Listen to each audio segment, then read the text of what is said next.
ಹಲಾಲ್ ಪ್ರಮಾಣೀಕರಣ ನಿಧಿ ಭಯೋತ್ಪಾದನೆ ಲವ್ ಜಿಹಾದ್ಗಾಗಿ ದುರುಪಯೋಗ. ಇಸ್ಲಾಂ ರಾಜಕೀಯ ಸನಾತನ ಧರ್ಮಕ್ಕೆ ಅತ್ಯಂತ ಅಪಾಯಕಾರಿ. ಯೋಗಿ ಎಚ್ಚರಿಕೆ.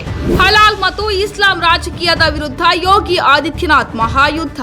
ಜನರು ಹಲಾಲ್ ಪ್ರಮಾಣೀಕೃತ ಉತ್ಪನ್ನಗಳನ್ನು ಖರೀದಿಸುವುದನ್ನು ತಪ್ಪಿಸುವಂತೆ ಉತ್ತರ ಪ್ರದೇಶದ ಮುಖ್ಯಮಂತ್ರಿ ಯೋಗಿ ಆದಿತ್ಯನಾಥ್ ಕರೆ ನೀಡಿದ್ದು, ಹಲಾಲ್ ಉತ್ಪನ್ನ ಮಾರಾಟದಿಂದ ಬರುವ ಲಾಭವನ್ನು ಭಯೋತ್ಪಾದನೆ, ಬಲವಂತದ ಮತಾಂತರ ಮತ್ತು ಲವ್ ಜಿಹಾದ್ಗಾಗಿ ಬಳಸಲಾಗುತ್ತದೆ ಎಂದು ಅವರು ಎಚ್ಚರಿಕೆ ನೀಡಿದ್ದಾರೆ. ಉತ್ತರ ಪ್ರದೇಶದಲ್ಲಿ ಹಲಾಲ್ ಪ್ರಮಾಣೀಕರಣವನ್ನು ಸಂಪೂರ್ಣವಾಗಿ ನಿಷೇಧಿಸಲಾಗಿದೆ. ಈಗ ಉತ್ತರ ಪ್ರದೇಶದಲ್ಲಿ ಯಾವುದೇ ಸಂಸ್ಥೆಯು ಹಲಾಲ್ ಪ್ರಮಾಣ ಪತ್ರದೊಂದಿಗೆ ತನ್ನ ಉತ್ಪನ್ನಗಳನ್ನು ಮಾರಾಟ ಮಾಡಲು ಧೈರ್ಯ ಮಾಡುವುದಿಲ್ಲ ಎಂದು ಹೇಳಿದ್ದಾರೆ. ರಾಷ್ಟ್ರೀಯ ಸ್ವಯಂ ಸೇವಕ ಸಂಘದ ಶತಮಾನೋತ್ಸವ ಅಂಗವಾಗಿ ಗೋರಖ್ಪುರದಲ್ಲಿ ನಡೆದ ವಿಚಾರ ಪರಿವಾರ್ ಕುಟುಂಬ ಸ್ನೇಹ ಮಿಲನ್ ಮತ್ತು ದೀಪೋತ್ಸವ ಸೇ ರಾಷ್ಟ್ರೋತ್ಸವ ಕಾರ್ಯಕ್ರಮಗಳಲ್ಲಿ ಮಾತನಾಡಿದ ಆದಿತ್ಯನಾಥ್, ನೀವು ಏನನ್ನಾದರೂ ಖರೀದಿಸಿದಾಗಲೆಲ್ಲ ಅದಕ್ಕೆ ಹಲಾಲ್ ಪ್ರಮಾಣೀಕರಣ ಟ್ಯಾಗ್ ಇಲ್ಲ ಎಂದು ಖಚಿತಪಡಿಸಿಕೊಳ್ಳಿ ಎಂದು ಹೇಳಿದರು. ಸರಕುಗಳನ್ನು ಖರೀದಿಸುವಾಗ ಉತ್ಪನ್ನವು ಹಲಾಲ್ ಪ್ರಮಾಣೀಕರಿಸಲ್ಪಟ್ಟಿದೆ ಎಂದು ಪರಿಶೀಲಿಸಿ. ನಾವು ಅದನ್ನು ಉತ್ತರ ಪ್ರದೇಶದಲ್ಲಿ ನಿಷೇಧಿಸಿದ್ದೇವೆ. ಉತ್ತರ ಪ್ರದೇಶದಲ್ಲಿ ಯಾರು ಅದನ್ನು ಖರೀದಿಸಲು ಅಥವಾ ಮಾರಾಟ ಮಾಡಲು ಧೈರ್ಯ ಮಾಡುವುದಿಲ್ಲ ಎಂದು ನಾನು ಭಾವಿಸುತ್ತೇನೆ.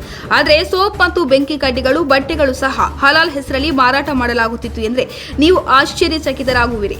ಸರ್ಕಾರದಿಂದ ಅಧಿಕೃತ ಮಾನ್ಯತೆ ಇಲ್ಲದಿದ್ದರೂ ಅವು 25,000 ಕೋಟಿ ರೂಪಾಯಿಗಳನ್ನು ಗಳಿಸುತ್ತವೆ ಎಂದರು. ಭಾರತ ಸರ್ಕಾರ ಅಥವಾ ರಾಜ್ಯ ಸರ್ಕಾರದ ಯಾವುದೇ ಸಂಸ್ಥೆ ಅದನ್ನು ಗುರುತಿಸಿಲ್ಲ. ಈ ಎಲ್ಲಾ ಹಣವನ್ನು ಭಾರತದಲ್ಲಿ ಭಯೋತ್ಪಾದನೆ, ಲವ್ ಜಿಹಾದ್ ಮತ್ತು ಧಾರ್ಮಿಕ ಮತಾಂತರಕ್ಕಾಗಿ ದುರುಪಯೋಗ ಪಡಿಸಿಕೊಳ್ಳಲಾಗಿದೆ ಎಂದರು. ಉತ್ತರ ಪ್ರದೇಶದಲ್ಲಿ ಮುಖ್ಯಮಂತ್ರಿ ಯೋಗಿ ಆದಿತ್ಯನಾಥ್ ಅವರು ದೊಡ್ಡ ಮಟ್ಟದ ದಮನ ಕಾರ್ಯಾಚರಣೆಯನ್ನು ಪ್ರಾರಂಭಿಸಿದ್ದಾರೆ. ಹಲಾಲ್ ಪ್ರಮಾಣೀಕರಣದ ಹೆಸರಿನಲ್ಲಿ ಭಾರತೀಯ ಗ್ರಾಹಕರನ್ನ ಶೋಷಿಸುವವರ ವಿರುದ್ಧ ಕಠಿಣ ಕ್ರಮ ಕೈಗೊಳ್ಳಬೇಕು. ಯಾವುದೇ ಉತ್ಪನ್ನವನ್ನು ಖರೀದಿಸುವಾಗ ಜಿಎಸ್ಟಿ ಪಾವತಿಸಲು ಮರೆಯದಿರಿ. ಅಲ್ಲದೆ ಹಲಾಲ್ ಪ್ರಮಾಣೀಕರಣಕ್ಕಾಗಿ 1 ಪೈಸೆ ಪಾವತಿಸಬೇಡಿ, ಏಕೆಂದರೆ ಖರ್ಚು ಮಾಡಿದ ಹಣವನ್ನು ನಿಮ್ಮ ವಿರುದ್ಧದ ಪಿತೂರಿಯಲ್ಲಿ ಬಳಸಲಾಗುತ್ತದೆ. ಈ ಪಿತೂರಿ ದೊಡ್ಡ ಪ್ರಮಾಣದಲ್ಲಿ ನಡೆಯುತ್ತಿದೆ ಎಂದರು.